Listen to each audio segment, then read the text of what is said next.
அத்தியாயம் 19. இரவு நேரம் என்று கூட பார்க்காமல் நரேந்தர் வக்கீலை தேடி வந்துவிட்டான்.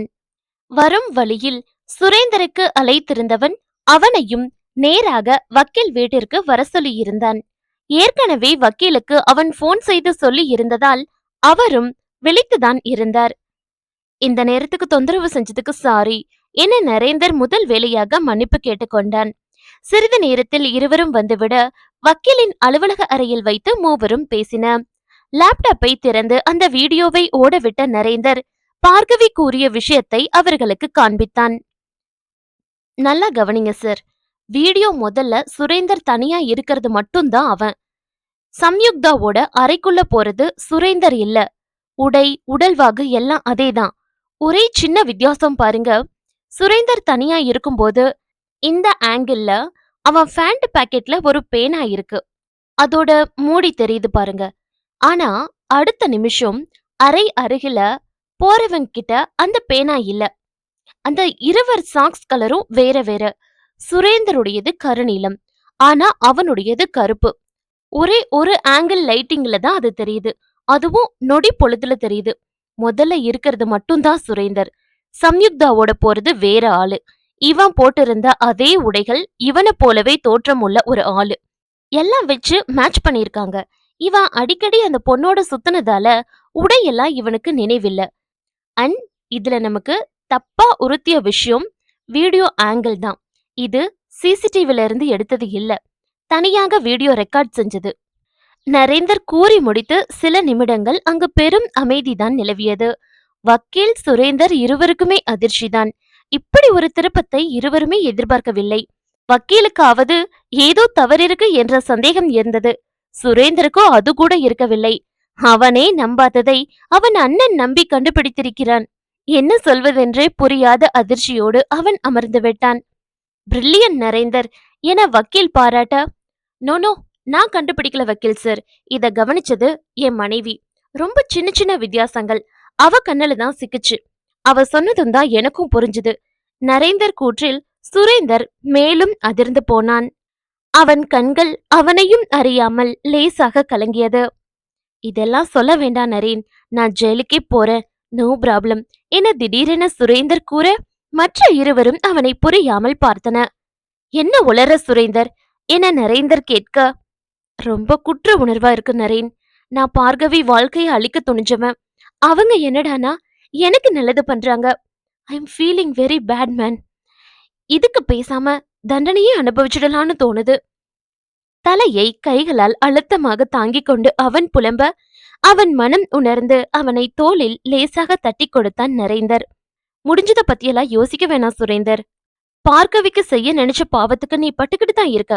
போதும், இதுல எல்லாம் அதை சேர்த்து யோசிக்காத என்றவன், இது பொய்ன்னு நிரூபிச்சா போதும் தானே சார் என வக்கீலிடம் கேட்க, போதும் நரேந்தர், மீதிய நான் பாத்துக்கிறேன் என்றார் வக்கீல். அவருக்கு நன்றி கூறிவிட்டு இருவரும் கிளம்பின. நரேந்தர் கார் அருகில் இருவரும் நின்றன. பார்கவி கிட்ட நான் தேங்க்ஸ் அண்ட் சாரி ரெண்டுமே சொன்னேன்னு சொல்லிடு Naren. And you are lucky என மெலிதாக சிரித்து கூறிவிட்டு சுரேந்தர் தன் காருக்கு சென்றுவிட நரேந்தரும் ஒரு மென் புன்னகையோடு தன் காரை எடுத்துக்கொண்டு கிளம்பினான். கேஸ் ஹியரிங் நாளும் வந்தது. அன்று காலை சுரேந்தருக்கு அழைத்த வக்கீல், கோர்ட்ல வச்சு நம்ம தரப்புல என்ன நடந்தாலும் மறுத்து பேசாதீங்க என்று சொல்ல அவனுக்கும் ஒன்றும் புரியவில்லை. என்ன சார் என அவன் கேட்க, கோர்ட்ல பேசிக்கலாம், மறுத்து மட்டும் பேசிடாதீங்க என்று விட்டு போனை வைத்து விட்டார். சுரேந்தரும் குழப்பத்தோடு தான் கோர்ட்டுக்கு வந்தான். அங்கே வக்கீல் நரேந்தரோடு வைஷாலியோடும் நின்றிருந்தார். நீ இங்க என்ன செய்யற வைஷாலி என அவன் கேட்க, டென்ஷனா இருந்தது சார், அதான் நேர்லயே வந்துட்டேன் என்றாள் அவள். அவனுக்கு அப்போதும் லேசாக குழப்பமாகத்தான் இருந்தது. அதற்குள் அவர்களை அழைத்துவிட அனைவரும் உள்ளே சென்றன. அதியமான் கண்கள் நரேந்தர் மேல்தான் முதலில் படிந்தது. இடைப்பட்ட நாளில் அனைத்திலும் நரேந்தர் இன்வால்வ் ஆகி இருக்கிறான் என அவன் கண்டுபிடித்திருந்தான். இப்போது என்ன செய்து வைத்திருக்கிறார்களோ என்ற சிறு பயம் அதியமானுக்கு இருக்கத்தான் செய்தது. கேஸ் ஆரம்பித்ததும் முதலில் அதியமான் சுரேந்தர் குற்றத்தை வாதாட அதற்கு சாட்சியாக சம்யுக்தா கண்ணீரோடு வேறு அழுது கரைந்தாள். அவர்கள் பக்கம் முடிந்ததும் சுரேந்தர் வக்கீல் வந்தார். அவர் முதலில் நிரூபித்ததே அந்த வீடியோ ஆதாரம் பொய் என்பதுதான். வக்கீல் நடந்ததை தெளிவாக கூறினார். சமீபமா சுரேந்தர் அந்த ஹோட்டலுக்கு போயிருந்தப்போ அவனை வீடியோ எடுத்துட்டு பின்னாடியே அவனை போலவே உடற்கட்டு கொண்ட ஒருத்தனுக்கு அதே போல உடைகளை கொடுத்து சம்யுக்தாவோட நெருக்கமா இருக்கிறது போல அதே ஹோட்டல்ல வீடியோ எடுத்திருக்காங்க என்றவர் அதை நிரூபிக்க அவர்கள் கண்டுபிடித்த வித்தியாசங்களையும் கூறினார். முக்கியமாக குறிப்பிட்ட நாள் அன்று ஹோட்டலில் இருந்து எடுத்த சிசிடிவி ஃபுட்டேஜில் ஒரு ஆங்கிளில் சம்யுக்தாவோடு இருப்பவன் முகம் பதிவாகி இருந்தது. அவர்களுக்கு மேலும் வலுவான சாட்சியாக அமைந்தது. எல்லாவற்றிற்கும் மேலாக வைஷாலியை கடைசி சாட்சியாக அழைத்தன. அவள் வரவும் சுரேந்தர் எதுவும் புரியாமல் அவளை பார்த்தான். அடுத்து அவள் சொன்ன விஷயங்கள் அவனுக்கு மேலும் மேலும் அதிர்ச்சியைத்தான் கொடுத்தது. நானும் சுரேந்தர் சாரும் லவ் பண்றோம். நாங்க காதலிக்க தொடங்கின பின்னாடி அவரு எந்த பொண்ணோடையும் தொடர்புல இல்ல. சீக்கிரமே எங்களுக்கு கல்யாணம். முக்கியமா இந்த போலி வீடியோ எடுக்கப்பட்டதாக சொன்ன நேரத்துல அவரு என்னோட தான் இருந்தாரு என அவள் தெளிவாக கூற, ஏய் என சுரேந்தர் சத்தமாக கத்திவிட்டான். அவன் நிலை உணர்ந்து அவன் அருகில் வந்த வக்கீல், கொஞ்ச நேரம் சும்மா இருங்க சுரேந்தர் ப்ளீஸ் என்றார் மெதுவாக.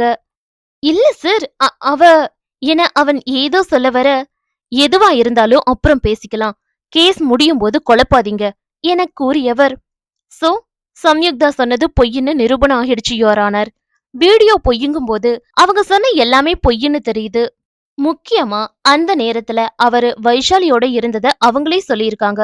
அவரு எந்த தப்பும் செய்யல என தன் வாதத்தை முடிக்க சுரேந்தரோ இன்னும் அதிர்ச்சியோடு வைஷாலியை தான் பார்த்து கொண்டிருந்தான். மேலும் சில வாதங்களுக்கு பின் பொய் வழக்கு போட்டதால் சம்யுக்தாவிற்கு அபராதம் விதிக்கப்பட்டு சுரேந்தர் நிரபராதி என தீர்ப்பு வழங்கப்பட்டது.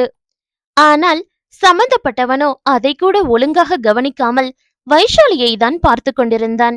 கோர்ட்டில் இருந்து வெளியே வந்ததுமே சுரேந்தர் நேராக வைஷாலியிடம்தான் வேகமாக வந்தான். உன்னை யாரு சாட்சி சொல்ல சொன்னது, அறிவில்லையா உனக்கு என அவன் சத்தமாக திட்ட, சார் மெதுவா பேசுங்க என்றாள் வைஷாலி. இப்ப அது ரொம்ப முக்கியமா, உன்னை யார் அங்க வந்து உளர சொன்னது என அவன் மேலும் காய, ஏதோ என்னால முடிஞ்சது சார், சின்ன ஹெல்ப் தானே, இதுக்கு ஏன் இவ்ளோ கோபப்படுறீங்க மென்மையாக வைஷாலி கேட்க, இது சின்ன உதவியா, என்னோட இருந்தேன்னு பொய் சொல்வியா, அது எப்படி எடுத்துக்கப்படும் தெரியுமா, உன்னோட எதிர்காலம் என்னாகிறது எதுவும் யோசிக்க மாட்டியா? கோபத்தோடு சுரேந்தர் கத்திக் கொண்டிருக்க இடையில் வக்கீல் ஏதோ சொல்ல வந்தார். நரேந்தர் தான் அவர் கையை பிடித்து தடுத்து விட்டான். எனக்கு தப்பா தெரியல சார், எனக்கு நல்லது செஞ்ச நீங்க நல்லா இருக்கணும், அவ்வளவுதான். உங்களுக்காக என்னால ஏதாவது செய்ய முடியும்னா அதை நான் கட்டாயம் செய்வேன். நீங்க அன்னைக்கு சொன்னீங்க தானே சார், அவ உங்களை காதலிக்கலைங்கிறதுக்கு சாட்சி இருந்தா நல்லா இருக்கும்னு. அதான் அத நான் சொன்னேன். இது பெரிய விஷயமே இல்ல சார், எப்படியோ இந்த பிரச்சனை முடிஞ்சுதே, அதுவே நிம்மதி. நீங்களும் நிம்மதியா இருங்க சார் சிறு புன்னகையோடு அவள் கூற, இதுல உன் எதிர்காலமும் அடங்கி இருக்குதுங்கிறது உனக்கு புரியவே இல்லையா வைஷாலி என்றான் சுரேந்தர் ஆற்றாமையோடு. எனக்கு ஒன்னும் பெரிய எதிர்காலம்லாம் இல்ல சார், உங்ககிட்ட தானே வேலைக்கு வரப்போறேன். நீங்க வேலையை விட்டு தூக்காம இருந்தா போதும். கிளம்புறேன் சார், நான் ஆபீஸ் போறேன், நீங்க பொறுமையா வாங்க. ஒன்றுமே நடக்காதது போல கூறிவிட்டு அவள் சென்று விட சுரேந்தர் தான் நொந்து விட்டான். இவளுக்கு புரியுதா இல்லையா நரேன் என அவன் அண்ணன் புறம் திரும்ப, அத நீங்க தானே பேசிக்கணும் என அவனும் முடித்து விட்டான். வைஷாலி பற்றி நரேந்தர் சரியாகவே கணித்திருந்தான். அவளுக்கு தம்பி மேல் ஒருவித மரியாதை, காதல் அனைத்துமே இருக்கிறது என்று அவனுக்கு புரிந்தது. அதுவும் எதிர்பார்ப்புகள் எதுவுமே இல்லாத காதல். சுரேந்தருக்கு அவளை பிடித்திருந்தால் அவன் வாழ்க்கை நன்றாக அமையும் என்பது நரேந்தர் எண்ணம். அதுதான் சொல்லி நடக்கக்கூடாது என்பதால் அவன் அதை பற்றி ஒன்றும் பேசவில்லை. நரேந்திரன் கேஸ் முடிந்ததும் நேராக அலுவலகத்திற்குத்தான் வந்தான். அவன் வந்ததுமே பார்கவி அவனை தேடி வந்து விட்டாள். போன் பண்ணனா எடுக்க மாட்டீங்களா ஆபீசர் என அவள் வேகமாக கேட்க, வெயிட்டிங்ல தானே வந்தது, முக்கியமான கால்மா என்றான் அவன் நிதானமாக. என்னவோ கேஸ் என்னாச்சு, சுரேந்தருக்கு சாதகமா தானே போச்சு, அவர் மேல தப்பில்லைன்னு நிரூபணம் ஆகிடுச்சு தானே படப்படவென அவள் கேட்க, உன் கேள்வி எல்லாத்துக்கும் எஸ் போட்டுக்கோ, அதுதான் பதில் என்றான் நரேந்திரன். ஒரு நொடி அவன் சொல்ல வருவது புரியாமல் விழித்தவள் அடுத்த நொடி விஷயம் புரிந்து நிம்மதியோடு அமர்ந்தாள். நான் ஒன்னு கேட்கவா என நரேந்தர் அவளை பார்த்து கேட்க, சொல்லுங்க ஆபீசர் என்றாள் பார்கவி. சுரேந்தர் உனக்கு எவ்ளோ பெரிய தப்பு செய்ய நினைச்சான். அவ மேல கொஞ்சமும் கோபம் இல்லையா உனக்கு? உண்மையான குழப்பத்தோடு தான் நரேந்தர் கேட்டான். கண்டிப்பா இருக்குதான் ஆபீசர், இல்லைன்னு சொல்ல மாட்டேன். ஆனா இப்போதான் மனசு மாறிட்டாரு. கடந்து போனதை பிடிச்சுக்கிட்டு கோபமும் வேதனையும் வளர்த்துக்கிறத விட நாமும் அத கடந்துடுறது தானே நல்லது. ம், குட் என அவளை மெச்சிக்கொண்டான் நரேந்திரன்.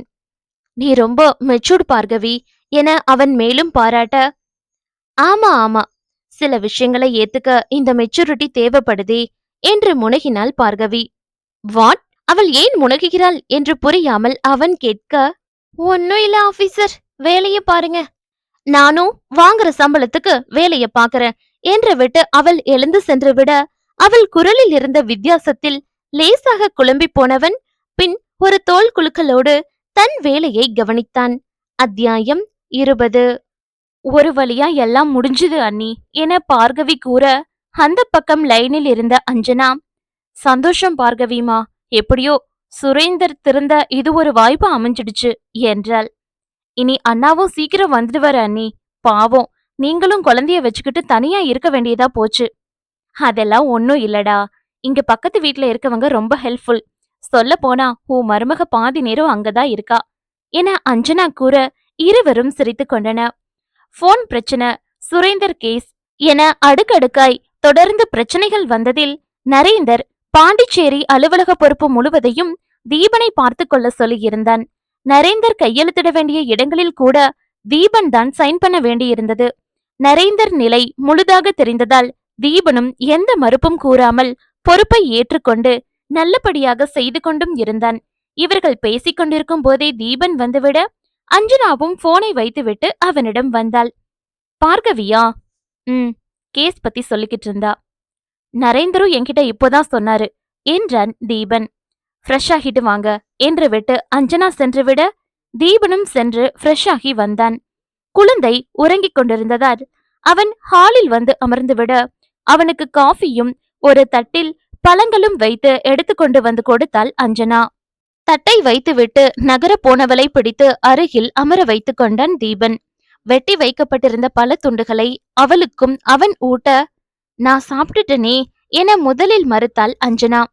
பரவாயில்ல, பழந்தானே, ஒன்னும் பண்ணாது, சாப்பிடு என தீபன் ஊட்ட, வாக்குவாதம் பண்ண விரும்பாமல் அவள் அமைதியாக வாங்கி சாப்பிட்டுக் கொண்டாள். சண்டை போட மாட்டியா?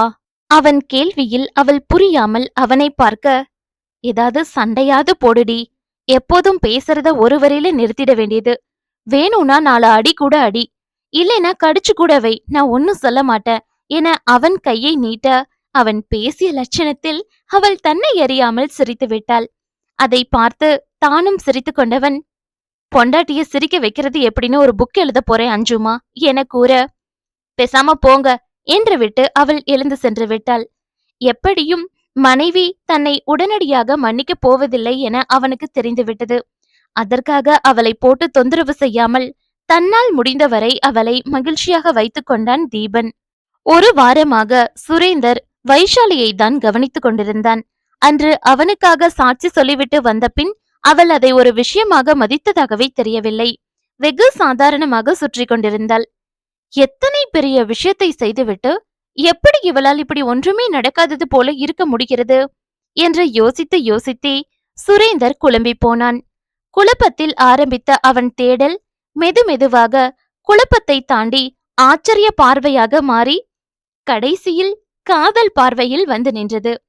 அவன் முதலாக வைஷாலிக்கு உதவிய போது தன்னிடம் வேலை செய்யும் ஒரு பெண்ணாக நினைத்து சாதாரணமாகத்தான் உதவினான். வேறு எந்த நோக்கத்திலும் இதுவரை அவன் வைஷாலியை பார்த்ததில்லை. ஆனால் இப்போது ஏனோ அப்படி இருக்க முடியவில்லை. எதற்காகவோ அவளை கவனிக்க ஆரம்பித்தவன் மனதில் அவள் வெகு அழுத்தமாக பதிந்து போனாள். ஒரு கட்டத்தில் தூக்கத்தில் கூட அவள் உருவம் வந்து தொந்தரவு செய்ய தொடங்கவும் இது காதல்தான் என்று அவனுக்கு புரிந்து போனது. அன்று மாலை ஆபீஸ் டைம் முடிந்த பின் தன்னை வந்து பார்க்குமாறு சுரேந்தர் வைஷாலியிடம் கூறியிருந்தான். அடுத்த ஷிப்ட் ஆரம்பிக்க சிறு இடைவெளி இருக்கும், அந்த நேரத்தில் எந்த தொந்தரவும் இருக்காது என்றுதான் சுரேந்தர் அப்போது அவளை அழைத்திருந்தான். அவளும் தன் வேலைகளை முடித்துவிட்டு ஹேண்ட்பேக்கோடு அவன் அறைக்கு வந்தாள். சொல்லுங்க சார் என அவள் கேட்க, அவளை வர சொல்லிவிட்டானே ஒழிய அவனால் சட்டென்று பேச முடியவில்லை. ஏதோ ஒன்று அவனை தடுத்தது. அமைதியாக எழுந்து ஜன்னல் அருகில் சென்று அவன் நிற்க, வைஷாலியும் அவன் அருகில் சென்றாள். என்ன சார், மறுபடியும் ஏதாவது பிரச்சனையா என வைஷாலி கேட்க, எஸ் என்றான் சுரேந்தர் வெளிப்பக்கம் பார்த்து கொண்டே.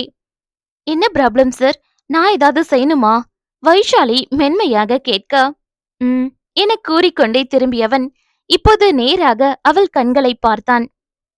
என் பிரச்சனை நீதான் வைஷாலி. எனக்கு உன்னை பிடிச்சிருக்கு. ரொம்ப ரொம்ப. ஏன்னா கேட்காத, சரியா தெரியல. எனக்காக நீ சாட்சி சொன்னப்ப தோன்றின ஒரு சிறு ஈர்ப்பு எப்படியோ காதலா மாறிடுச்சு. என்ன கல்யாணம் செஞ்சுக்குவியா வைஷாலி? தெளிவாக அவன் கேட்டுவிட, இப்போது அவள்தான் திகைத்து விழித்தாள். பதிலே சொல்ல தெரியாமல் அவள் விழித்துக் கொண்டே நிற்கவும் அவன் வேறு மாதிரி புரிந்து கொண்டான். நான் கெட்டவன்தான் வைஷாலி. ஒரு பொண்ணு வாழ்க்கையே அழிக்க பார்த்தவன்தான். ஆனா வாழ்க்கைக்கான என்னோட புரிதல் அப்போ வேற. இப்ப எல்லாத்தையும் மாத்திக்கிட்டு வாழ ஆசைப்படுறேன். என்னோட நலனை விரும்புற நீ வாழ்க்கை துணையா இருக்கணும்னு ஆசையா இருக்கு. அதான் சொல்லிட்டேன். நான் உன்னை வற்புறுத்த மாட்டேன் வைஷாலி. என்னை பத்தி உனக்கு எல்லாமே தெரியும். நான் தனியா சொல்ல ஒண்ணுமே இல்ல. என்னை இப்படியே ஏத்துக்க முடிஞ்சா சம்மதம் சொல்லு. இல்லைனாலும் பரவாயில்ல, என்னால புரிஞ்சுக்க முடியும் என முடித்தவன், இப்போ நீதான் சொல்லணும் என்பது போல அவளை பார்க்க, கடைசியாக அவன் பேசியதில் அவளும் சுய நினைவுக்கு வந்திருந்தாள். ஒரு ஆழ்ந்த மூச்செடுத்து கொண்டவள், நான் ஏற்கனவே கல்யாணம் ஆகி ஒருத்தரோட வாழ்ந்தவ சார் என மெதுவாக அவள் கூற, அந்த வகையில நான் கேடு கெட்டவமா என்றான் அவன் கசப்பான புன்னகையோடு. உண்மையாவே என்ன பிடிச்சிருக்கா சார் என அவள் அவன் கண்களை ஆராய்ந்து கொண்டே கேட்க, என்ன நம்ப முடியலையா வைஷாலி என கேட்டவன் குரலில் அத்தனை வலி. அவன் வலியை அவள் நொடியில் புரிந்து கொண்டாள். ஐயோ அப்படி இல்ல சார் என வேகமாக கூறியவளால் அடுத்த வார்த்தையை சொல்ல முடியவில்லை. லேசாக கண்கள் கலங்க பல்லை கடித்துக்கொண்டு அவள் போராட, என்னம்மா என்றான் சுரேந்தர் மென்மையாக. சார், நான் நானும் உங்களை விரும்புறேன் சார். இப்போ இல்ல, முதலா நீங்க எனக்காக பேசியதுல இருந்தே பேராசின்னு நினைச்சேன் சார். அவள் கூற்று அவனுக்கும் அதிர்ச்சிதான். இத்தனை அழகாக தன் காதல் கைசேரும் என்று அவன் நினைக்கவே இல்லையே. என்கிட்ட வர்றியா என அவன் கை நீட்ட, அவளும் மறுக்காமல் அவன் அணைப்பில் ஒன்றிக் கொண்டாள். நான் அவ்வளவெல்லாம் வருத்தில்ல வைஷுமா. நீ என்னை ஏத்துக்கிட்டாலே பெரிய விஷயம்தான். என் தவறுகள் எல்லாமே தெரிஞ்சு என்ன ஒரு பொண்ணு விரும்புறதே ரொம்பவும் பெருசுமா. நான் உனக்கு ஒரே ஒரு வாக்கு தரேன். இனி எந்த தப்பும் செய்ய மாட்டேன். மனைவி சொல்லே மந்திரோன்னு வாழ்றேன். சரிதானா? விளையாட்டு போல அவன் கேட்க, அவனை நிமிர்ந்து பார்த்தவள், எனக்கு உங்களை பிடிக்கும் சார் என மெதுவாக கூற, உன் கண்ணே சொல்லுது என்றான் அவன் மென்மையாக. அதற்கு மேல் அவர்களுக்கு வார்த்தைகள் தேவைப்படவில்லை. இருவருமே அடுத்தவர் மனதை முழுதாக உணர்ந்திருந்தன. அமைதியாக சிறிது நேரம் அவளை அணைத்திருந்த சுரேந்தர் அந்த அணைப்பில் முதல் முறையாக கிடைத்த உண்மையான அன்பை தனக்குள் முழுதாக நிறைத்துக் கொண்டான். பல நாட்களுக்குப் பின் அன்றுதான் இரவு வழக்கமான நேரத்தில் பார்கவியும் நரேந்தரும் பேசிக்கொள்ள முடிந்தது. எனக்கு ஒரு சின்ன சந்தேகம் ஆபீசர் என பால்கனியில் இருந்த சேரில் அமர்ந்து கொண்டே பார்கவி கேட்க, சொல்லு என்றான் நரேந்தரும் கம்பியில் சாய்ந்து கொண்டே. இத்தோட எல்லாம் முடிஞ்சிடுமா ஆபீசர்? சுரேந்தர் கேஸ் எப்படியோ முடிஞ்சது. ஆனா தொழில் பிரச்சனை அப்படியே முடியுமா? நீங்க கொடுத்த குடைச்சல்ல 2ஆம் இடத்துல இருந்த செந்தில்நாதன் நிறுவனம் இப்போ 5ஆம் இடத்துக்கு போயிடுச்சு. எல்லா பக்கத்திலையும் தோல்வினா அவன் சும்மா இருப்பானா? மாட்டான்தான். சட்டென நரேந்தர் கூற, அடுத்து என்ன என்பது போல அவனை பார்த்தாள் பார்கவி. சும்மா இருக்க மாட்டான் பார்கவி. கண்டிப்பா ஏதாவது செய்வான். எதிர்த்து போராடித்தான் ஆகணும். தொழில்னா எல்லாம் நடக்குதானே செய்யும். இவன் இல்லாட்டா இன்னொருத்த வருவான். பாத்துக்கலாம். இதுக்கெல்லாம் பயப்பட்டுக்கிட்டு உட்கார்ந்திருந்தா பிசினஸ் நடத்த முடியாது. போட்டி இல்லாத தொழில் ஏது? நேர்மையான போட்டி வேற ஆபீசர். இவங்க குறுக்கு வழியில வராங்களே, அதான் பயமா இருக்கு. குறுக்கு வழியில வந்தா சீக்கிரமா இலக்கை அடையலான்னு நினைக்கிறாங்க பார்கவி. அது தவறான குறுக்கு வழிங்கும் போது போய் சேர்ற இடமும் தப்பா தான் இருக்கும். நரேந்தர் அழுத்தமாக கூறிய பின் அதை பற்றி பார்கவி பேசவில்லை. நரேந்தர் வேலைக்கும் சிறிது நேரம் அவள் உதவ ஒரு கட்டத்தில், இன்னும் கொஞ்சம்தான் இருக்கு பார்கவி, நான் பாத்துக்கிறேன், நீ போய் தூங்கு என்றான் நரேந்தர். அவனை ஒரு மாதிரியாக பார்த்தவள், ஏன் இதுக்கப்புறம் கான்பிடென்ஷியலா நான் தெரிஞ்சுக்க கூடாதோ என நக்கலாக கேட்க, அப்படி இருந்தாலும் என்ன தப்பு என்றான் நரேந்தர் ஒற்றை புருவம் உயர்த்தி. தப்பில்ல ஆபீசர், தப்பே இல்ல, போறேன் போறேன் என்று விட்டு அவள் வேகமாக சென்றுவிட, சில நாட்களுக்கு பின் அவளிடம் இதுபோல் வாயாடியதில் மெலிதாக தோன்றிய புன்னகையோடு அவன் வேலையை தொடர்ந்தான். இவர்கள் பேசியது சரிதான் என்பது போல அதே நேரம் செந்தில்நாதன் தன் வீட்டில் மகனோடு பேசிக் கொண்டிருந்தார். இவனுங்களை சும்மா விடக்கூடாது ஆதி என அவர் கோபத்தோடு கத்த, எஸ் டாட், எல்லாம் அந்த நரேந்திரால வந்தது. இனி சுரேந்திர பார்த்து பிரயோஜனம் இல்ல, நேரடியா அந்த நரேந்திரனையே அழிப்போம் என வன்மத்தோடு கூறிக்கொண்டிருந்தான் அதியமான். அத்தியாயம் 21. சுரேந்தர் தன் வீட்டிற்கு வந்திருந்தான். நரேந்தர், பார்கவி, கல்யாணி அனைவரையும் வைத்துக்கொண்டு தன் வைஷாலியை விரும்பும் விஷயத்தை கூறியவன் முறையாக பெண் கேட்டு அவளை கல்யாணம் செய்து கொள்ள வேண்டும் என்று கூறினான். டேய், அந்த பொண்ணு உன்னை விரும்புறாளா, நல்லா தெரியுமா என கல்யாணி சந்தேகமாக கேட்க, இந்த முறை தப்பு நடக்காதுமா, வைஷாலி சுரேந்திர மனசார விரும்புறா, அதுக்கு நான் பொறுப்பு என நரேந்தரை கூறினான். நரேந்தர் கூறியதும் கல்யாணியும் தெளிந்து விட்டார். தொடர்ந்து அவளுக்கு ஏற்கனவே திருமணம் நடந்ததை பற்றியும் அவள் வாழ்க்கை பற்றியும் சுரேந்தர் கூறிவிட்டான். கல்யாணம் ஆன பொண்ணா என கல்யாணி முதலில் யோசிக்கத்தான் செய்தார். அவருக்கு மகனின் மற்றொரு பக்கம் தெரியாதே. அவளை போல சுரேந்திர புரிஞ்சுக்கிற ஒரு பொண்ணு கிடைக்கவே மாட்டாமா, அவங்க 2 பேருக்கும் பிடிச்சிருக்கு, அதுதானே முக்கியம் என நரேந்தர் கேட்க, கல்யாணியாலும் அதை மறுக்க முடியவில்லை. சரிப்பா, உன் இஷ்டம், போய் முறையா பேசிடுவோம் என்று விட்டார். ஒரு நல்ல நாள் பார்த்து கல்யாணி, சுரேந்தர், நரேந்தர், பார்கவி அனைவருமே வைஷாலி வீட்டிற்கு சென்றன. வைஷாலியும் தன் அன்னையிடம் ஏற்கனவே விஷயத்தை சொல்லி இருந்ததால் மிக அழகாகவே அந்த சந்திப்பு முடிந்தது. கையோடு தங்கள் குடும்ப ஜோசியரை வரசொலி இருந்த கல்யாணி அங்கேயே வைத்து நாளும் குறித்து விட்டார். அடுத்த 4 மாதத்தில்தான் இருவர் ஜாதகத்திற்கும் சேர்த்து நல்ல நாள் இருந்ததால் அந்த தேதியையே குறித்து விட்டன. முக்கியமாக இந்த முறை நரேந்தர் கண்டிப்பாக இருக்க வேண்டும் என்று சுரேந்தர் கூறிவிட்டான். வெளியூர்ல வேலை இருக்குதான் சுரேந்தர், பட் உன் கல்யாணத்துக்குள்ள முடிச்சுட்டு வந்துடுவேன் நரேந்தரும் கூறிவிட்டான். வீட்டிற்கு அனைவரும் சேர்ந்துதான் வந்தன. வந்த சில நிமிடங்களிலேயே சுரேந்தர் கிளம்ப, இங்கேயே வந்துடேன் சுரேந்தர் என்றார் கல்யாணி. பார்கவியையும் நரேந்தரையும் ஒரு பார்வை பார்த்து கொண்டவன், கல்யாணம் முடிஞ்சு வந்துடுறேமா என்று விட்டு சென்று விட்டான். அவன் சொன்னது பார்கவிக்கும் நரேந்தருக்கும் புரிந்தது. தங்கள் அறைக்கு வந்த பின்பு நரேந்தர் ஏதோ யோசனையோடு அறையை அளந்து கொண்டிருக்க, அவன் என்ன யோசிக்கிறான் என்று பார்கவிக்கும் புரிந்தது. என்னை எப்படி கலட்டி விடுறதுன்னு யோசிக்கிறீங்களா ஆபீசர் என அவள் கேட்க, நின்று அவளை பார்த்தவன், கிட்டத்தட்ட என்றான் மனதை மறைக்காமல். முகத்துக்கு நேரே சொல்றமேன்ற இரக்கம் கூட இல்ல பாரேன் என அவனை உள்ளுக்குள் திட்டிக் கொண்டவள், நானே ஐடியா சொல்லவா என்றாள். சொல்லு என அவனும் சோபாவில் அமர்ந்து விட்டான். இன்னும் ஒரு வாரத்துல மதுரை போறோம் தானே, அங்க எப்படியும் ஒரு 2 மாசமாவது வேலை இருக்கும். அந்த நேரத்துல நமக்குள்ள சண்டை வந்துடுச்சுன்னு சொல்லிடுவோம். இங்க வந்ததும் நான் வேற வேலை பார்த்துட்டு கிளம்பிடுறேன் என பார்கவி முடிக்க, சுரேந்தர் கல்யாணத்துக்கு முன்னாடி நாம பிரிய வேண்டாம் என்றான் நரேந்தர். ஏன், அதுக்கும் இதுக்கும் என்ன சம்பந்தம்? நாம பிரிஞ்சுட்டா உங்க தம்பிக்கு இங்க இருக்க சிறு சங்கடமும் இருக்காதே?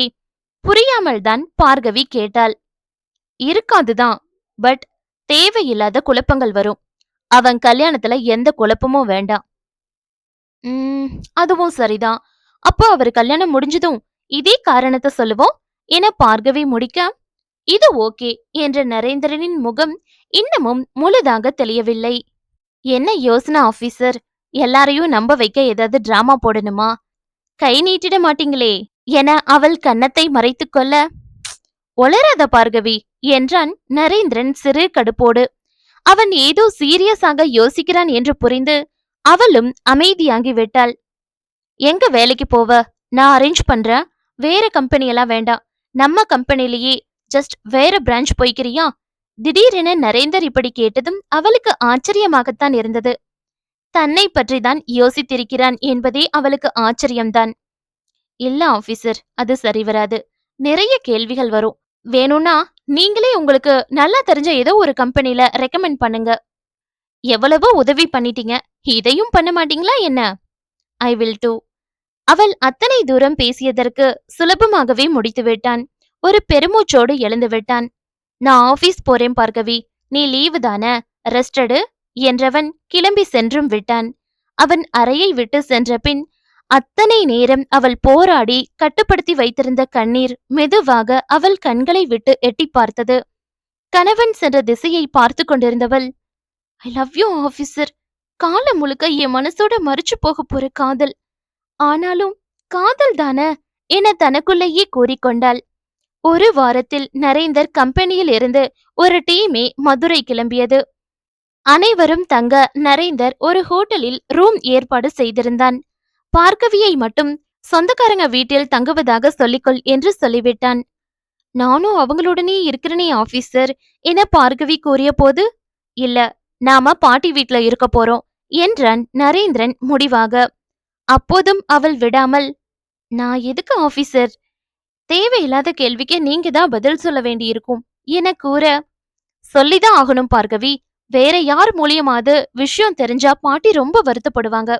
அதுக்கு நானே உண்மைய சொல்லிடுறது தானே பெட்டர் என நரேந்தர் கூறியதை அவளால் மறுக்க முடியவில்லை. நரேந்தரும் பார்கவியும் மட்டும் அவன் காரிலேயே சென்றன. மாலை போல் அவர்கள் வீட்டை அடைந்த போது நரேந்தர் பாட்டி தமிழ்ச்செல்வியும் தாத்தா ரங்கநாதனும் வெளியில் வந்து அவர்களை வரவேற்றன. பேரனை மட்டுமே எதிர்பார்த்தவர்கள் உடன் ஒரு பெண்ணை நிச்சயம் எதிர்பார்க்கவில்லை. அவர்கள் இறங்கி வந்ததுமே, என்னடா, என்கிட்ட ஒரு வார்த்தை கூட சொல்லாம கல்யாணம் பண்ணிட்டியா என தமிழ்ச்செல்வி இடுப்பில் கை வைத்துக் கொண்டு முறைக்க, வெளியில வச்சு கேள்வி கேப்பியா பாட்டி? உள்ள வந்து சொல்றேனே என்றான் நரேந்தர். அவனை விடு செல்வி, வா நரேந்திரா, நீயும் வாமா என ரங்கநாதன் தான் இருவரையும் உள்ளே அழைத்து சென்றார். ரங்கநாதனுக்கு 80 வயது பக்கம் இருக்கும். தமிழ்ச்செல்விக்கு 70களில் இருக்கும். ஆனால் இருவருமே அந்த வயர்ச்சிக்குரிய தளர்ச்சி அதிகம் இல்லாமல் கலகலப்பாகத்தான் இருந்தன. இருவரும் உள்ளே வந்து அமர முதலில் இருவருக்கும் செல்வி மோர் கொடுத்தார். பார்கவி அதை வாங்கிக் கொள்ளும் போதே அவள் போன் அடித்தது. அதை எடுத்து பேசியவள், நாளைக்கு வந்துடுவே ராஜேஷ், சேர்ந்தே போகலாம் என்று கூறிவிட்டு வைத்தாள். அவள் பேசியதை கவனித்த நரேந்தர், என்ன என கேட்க, ராஜேஷ் கூப்பிட்டார் ஆபீசர், நாளைக்கு லோக்கல் டிவி சேனல் பார்க்க போற பிளான், அதான் எப்போ வருவேன்னு கேட்டாரு என்றாள் பார்கவி. நீயும் அவனுமா போறீங்க? ஏதோ யோசனையோடு நரேந்தர் கேட்க, ஆமா என்றாள் அவள் சாதாரணமாக. இல்ல, வேண்டாம், நீ ராகவியோட ஷோரூம் செட்டிங்ஸ் பார்க்க போ. ராஜேஷோட நான் வேற ஆள் அனுப்புறேன். ஏன் ஆபீசர்? பொதுவா அட்வர்டைஸ்மெண்ட் சம்பந்தமா நான் தானே போவேன். வேண்டானா லீவ் இட் பார்கவி, ஆர்கியூ பண்ணாத என அவன் முடித்துவிட, சரியான ஆபீசர் என முணுமுணுத்து கொண்டவள் என முனகி வைத்தாள். டேய், நாங்களும் இங்கதான் இருக்கோம். இந்த பொண்ணு உன்கிட்ட வேலை செய்யற பொண்ணா? ஏன் இவளை மட்டும் வீட்டுக்கு கூட்டிட்டு வந்த என தமிழ் செல்வி கேட்க, அதற்கு மேல் மறைக்க முடியாது என அவனுக்கும் புரிந்தது. ஒரு ஆழ்ந்த மூச்செடுத்து கொண்டவன் நடந்ததை அப்படியே கூறினான். என்னடா, என்னென்னவோ சொல்ற? அப்ப இவ உன் மனைவியா? நோ பாட்டி என நரேந்தர் மறுக்க, பார்கவி முகம் நொடியில் வாடியது. அந்த பெரியவர் கண்ணில் இருந்து அதுவும் தப்பவில்லை. அவளை காப்பாத்ததான் தாலி கட்டின பாட்டி, உடனே பிரிஞ்சா நல்லா இருக்காதே. முக்கியமா சுரேந்தர் தவறுகளை சொல்லி அம்மாவை குழப்ப விரும்பல. அதான் கொஞ்ச நாள் கழிச்சு ஒத்து வரலைன்னு சொல்லிடுவோன்னு முடிவெடுத்தோம். சுரேந்தர் கல்யாணத்துக்கு அப்புறம் பிரிஞ்சிடுவோம். அவன் அசால்ட்டாக கூற, நான் இல்லாதப்போ சொல்லக்கூடாதா என மனதிற்குள் புலம்பிக் கொண்ட பார்கவிக்கு கண்ணை கரித்து கொண்டு அழுகை வர மிகவும் முயன்று அதை கட்டுப்படுத்தி கொண்டாள். தமிழ்ச்செல்வி ரங்கநாதன் இருவருமே அவளையும் கவனித்தன. தாலி கட்டிட்டு இது என்னடா நரேந்திரா, எதுக்கு பிரியணும்? பொண்ணும் அழகா லட்சணமா இருக்கா, பேசாம வாழ வேண்டியது தானே. பாட்டி, கட்டாயத்துல நடந்த கல்யாணத்துக்கெல்லாம் மதிப்பு கொடுக்க முடியாது. அது ஜஸ்ட் ஹெல்ப். பார்கவிக்கு நல்லா தெரியும். இந்த டாபிக் விடுங்க பாட்டி. சும்மா நம்ம வீடு பாக்கட்டுமேனு தான் இங்க கூட்டிட்டு வந்த. நான் ரூமுக்கு போறேன். நீ வரியா பார்கவி? என நரேந்தர் அவள் புறம் திரும்ப, கொஞ்ச நேரம் கழிச்சு வருவா என்றார் தமிழ்ச்செல்வி. அவன் ஒரு தோள் குலுக்கலோடு சென்றுவிட பெரியவர்கள் கவனம் பார்கவி புறம் திரும்பியது. இந்த பயல நீ விரும்புறதானே பார்கவிமா என செல்வி நேரடியாக கேட்டுவிட அவளோ என்ன பதில் சொல்வதென்று தெரியாமல் அதிர்ந்து விழித்தாள். உன் கண்கள் உண்மைய சொல்லிடுச்சு பார்கவி. பொய் சொல்லாம உண்மைய மட்டும் சொல்லு பாப்போம். விளையாட்டாக கேட்டாலும் அவர் குரலில் ஒருவித அழுத்தம் இருந்தது. எனக்கு அவரை பிடிக்கும் பாட்டி. ஆனா சொல்ல முடியாது. தானம் கொடுத்த மாட்ட பல்ல பிடுங்கி பார்க்க கூடாது தானே பாட்டி? கூடாதுதான். அந்த பையன் உன்னை விரும்பலைன்னு தான் சொல்றானா என செல்வி ஏதோ யோசனையோடு கேட்க, ஆமா பாட்டி என்றால் அவள் மெதுவாக. எனக்கு அப்படி தோணலையே என அவர் யோசிக்க, எனக்கும் சந்தேகமாதான் இருக்கு என்றார் ரங்கநாதன். இப்போது பார்கவிதான் இருவரையும் ஒன்றும் புரியாமல் பார்த்தாள். சோதிச்சு பார்த்துடுவோமா என செல்வி கணவனை பார்த்து கேட்க, ஐயோ என்ன திட்டம் போடுற என மனைவியை நன்கு புரிந்தவராய் அவர் பதறினார். பாட்டி, எனக்கு ஒன்னும் புரியல. என்ன சொல்றீங்க என பார்கவி கேட்க, அந்த மொரட்டு பையன் உன்னை விரும்புறான்னு தோணுது பார்கவி. அவனுக்கு இந்த மென்மையான உணர்வெல்லாம் தெரியாது. அம்மா பாசம் கூட ஒழுங்கா இல்லாம வளர்ந்த பிள்ளை. உன் மேல காதல் இருந்தாலும் அத காதல்னு அவனோட மனசு அத்தனை சுலபமா ஏத்துக்க வைக்காது. அடிச்சுதான் பழுக்க வைக்கணும். பலமா அடிச்சு பார்த்துடுவோமா? தீவிரமாக செல்வி யோசித்ததை பார்த்து பார்கவிக்குத்தான் இது என்னடா புது பூதம் என்று பயமாக இருந்தது. நரேந்தரை நன்கு உணர்ந்தவர்களுக்கு அவனை பற்றி தெரியாதா என்றெல்லாம் அவளுக்கு அப்போது யோசிக்க தெரியவில்லை. மெதுவாகத்தான் அவளுக்கு அனைத்தும் புரிந்தது.